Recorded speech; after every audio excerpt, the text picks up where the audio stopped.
Hey everyone, welcome back to another video. My name is Seppi, and today we're going to be talking about Sony and their interesting, to say the least, ideas of how to market their product. That being said, a quick disclaimer, this is not a hate on Sony or hate on any of them type of video. I'm actually not against the console wars because I think competition is good, especially between big major tech companies like this. But I'm definitely rooting for both. So that being said, let's kind of jump into what's going on with Sony. So far, we've gotten the road to PS5, we've gotten with Mark Cerny, and that was kind of like a little press conference that they put on. Not even a console or hardware reveal. It was technically a hardware reveal, but more so like what the internal hardware can do. And that was more for investors, and that didn't seem necessarily like it was like a big marketing ploy. Like Microsoft did when they dropped like an entire beautiful trailer highlighting some games, potential graphical output that the console might be able to do in the future at the Game Awards. I believe it was the Game Awards. And Sony was just kind of blank. They didn't really do much. So let's talk about what they have announced so far. Again, we got the road to PS5, which was interesting, and I found it interesting, and tech people will find it interesting, but I can't really see like the masses who are just casual fans looking to decide which console to pick will be all too enthralled about. So that being said, we got that. That's out of the way. And Mark Cerny, by the way, he's a big figure in all this. He's huge in the video game industry, and he was like the lead architect on PS4. And I believe PS5, if I'm not mistaken. So he's done quite a lot. So no shade to Mark Cerny. I mean, I applaud him for what he's doing with PlayStation and Sony, and I personally, again, enjoyed the road to PS5, but not the masses most likely didn't. And it's kind of a meme, but moving on. So we got recently, Sony dropped an image of the not DualShock 5, but the DualSense. It's the new controller, and I'm not laughing because I think it's bad or anything. I'm laughing more so because I find it interesting how, because of Sony's little missteps so far in this console war, every little thing can be taken as like, what are you doing? So the DualSense, like, one, I get the name, I understand it personally, but people are saying like, well, there's more than two senses. Why is this called the DualSense? It's just like, that's like really getting picky with it. But the things that are kind of, well, not concerning, but that are controversial, I should say, is the design of this controller. People are saying it looks like an Xbox controller, which I personally don't see. This is an Xbox controller. This is a PlayStation controller. I don't know why I picked that one up. You just needed to see the Xbox. But yeah, the Sony PlayStation 5 controller, the DualSense, does not look like an Xbox controller. I guess maybe because of like the curvature of it. It's not so rigid. That's the word. It's a little more curved, and it's a little more. It looks like a futuristic looking robot type of body style. And there's tons of memes about how it looks like a stormtrooper helmet, or it looks like thigh gap. I've seen one on that. It looks like a white controller wearing a black tank top. And like, I get it. I get it. I personally like the controller. I think it looks great as far as like the design language. I can deal with the two-tone. They've talked about that in their little article. Speaking of which, if you go to the PlayStation.blog, which is linked from Sony or PlayStation on Twitter, they linked to that website, to that blog, giving an article about the new DualSense controller. And they talk a lot about, their design choices and directions they want to be going with it. And the tech seems pretty sound and pretty good. I just, another thing about it I just don't get is like, the name is already interesting enough to most people. And then you have in the article, they're talking about the haptic feedback and how they didn't want to just go with rumble tech. They wanted to actually do haptic feedback. And the one example they give is cool, where like you feel the weight of drawing a bow back, drawing the string back on a bow about to release an arrow. But the other example they give is, so I'll just read this part. This is why we adopted haptic feedback, which adds a variety of powerful sensations you'll feel when you play, such as the slow grittiness of driving a car through mud. Wow, Sony. I've always wanted to do that. But that being said, it's just like another thing is like, why are they marketing in such a weird way? They had like an ASMR video from Mark Cerny. Again, props to you. I love you. But like very tech based. The name's strange to people. Driving cars through mud. The design language is different, very different. You know, PlayStation fans like Sony, you know your fan base, and they've wanted the same controller for freaking ever. And then if you scroll through the feed that they posted, you know, obviously you can see a lot of criticism.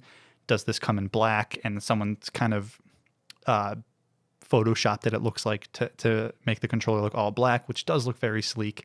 And you can tell it's Photoshop because you can see like some artifacting around certain edges there. But that would look nice in black. And again, I personally like it.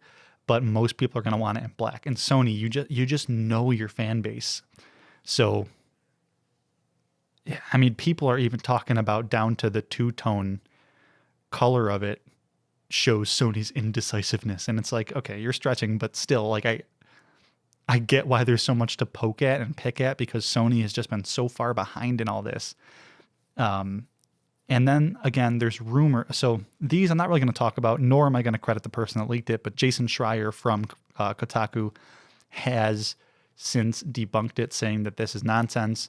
And there were posts about how it's like it's overheating and it's having issues rivaling the Xbox 360 and stuff like that. But that's all garbage. That apparently that's nonsense. So I feel like Sony is doing well. I just think they're being patient.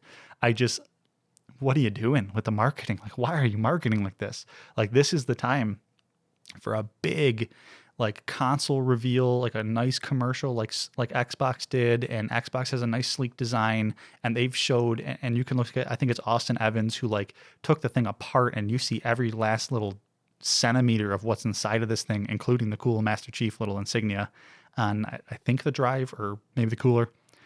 But yeah, and Sony's just been so quiet. And on top of that, you have people saying that it's not as powerful of a console because the specs aren't quite as good as Xbox's. And while I do think yes, to an extent, Sony has talked about how that architecture, while it might be down a couple flops, a couple teraflops, it doesn't mean that that's not still going to be a super beast of a machine. I think the PlayStation 5 is going to be a monster of a machine. And they said their architecture is designed to not really need all that horsepower. It'll still get there in really fast ways. And it might be faster in some ways than the Xbox. I know I'm rambling. This is a very rambly video. The whole point of this is I think Sony needs to put something out that now goes back to the wow factor. Sony is always on top of E3 with their displays. They're always on top of marketing. They have really good commercials. They get really good deals. And now I think is the time after what could possibly be the last little push for people to get, pissed off at Sony, maybe within the next coming weeks, to really put out a good commercial showing what the console looks like, what it can do. And all that being said, too, to kind of backtrack again, too, a lot of people are really pissed off about this controller. They're really angry how it looks. But I think they're overlooking the tech that is in this. If we're being completely honest, while I love the Xbox controller, I got a custom one, another custom one. I got the Elite, the original one that came with my Xbox One X. While I love that controller, they're going with the "if it ain't broke, don't fix it" type of mantra with that, which is cool. But if we're talking about next gen, Sony's controller seems to be the superior controller with like true haptic feedback and things like that. That's going to be a difference when you're playing a game. You're going to feel in your hands how awesome this is and how crazy it is to actually it's just another layer of immersion, I think. Who knows? Maybe the Xbox controller has really good rumble tech in it too, but I don't think so, according to what we know so far. The last thing I want to talk about, just to kind of wrap up all the news Sony related, is there is going to be a built-in microphone apparently on this controller, which to me just sounds like, I just can't see how that's good. Unless it's got really crazy good sound dampening. Otherwise, you're going to be playing and you're going to be hearing. Yep. I don't know if that came through on the microphone, but it's bad. Also, the people on the other end listening, if you know what I'm saying, they're going to know exactly what to sell you. So I think that's going to be a big problem with it. Who knows? But anyways, here's my final thoughts on this really rambly all over the place video. I think Sony's tech is good. I think their controller might even be superior to Xbox's. People have preferences. They said they've done a lot of tests with different hand sizes. I can imagine that's quite a weird casting call to put out, but they have done tests, and apparently it's a very optimized controller. I just wonder why they're marketing the way they are. That's my whole thought that I've probably stated a couple times throughout this video. I think that with one good marketing push, it could really end up being fantastic and kind of bring people back to the Sony side. I don't think anyone's fallen from the Sony side, but I think they are getting frustrated. I think their patience is thinning, and I think Sony really needs to do something to kind of like, oh, thank you. That's what we wanted. This is sweet. I'm super excited. The games alone, I'm excited about. I just think that, yeah, you know, when you're not talking about someone like me who loves Sony and loves Microsoft and stays on top of news, there's a huge portion of your fan base who are just kind of casual and they just want to be wowed and they want to see cool tech and they want to see cool hardware and be wowed by games. So Sony, it's your move. I think you got to do a good push marketing wise that really captures everyone's attention. I don't believe the rumors that it's having major issues and they're reworking the entire console. It could potentially be there. I'm not saying it's not. It's unlikely at this stage. But yeah, fingers crossed. Kudos to everyone involved. Good luck. I hope to see some good stuff coming out of Sony. And let me know what you guys think in the comments below. Do you like the controller? Would you rather see it in black? Do you believe the rumors? Are you excited for PlayStation 5? Let me know all your thoughts down there. I'm excited to read them. Guys, thank you for watching. If you made it to the end, like and subscribe if you haven't already, and I'll talk to you guys in the next one.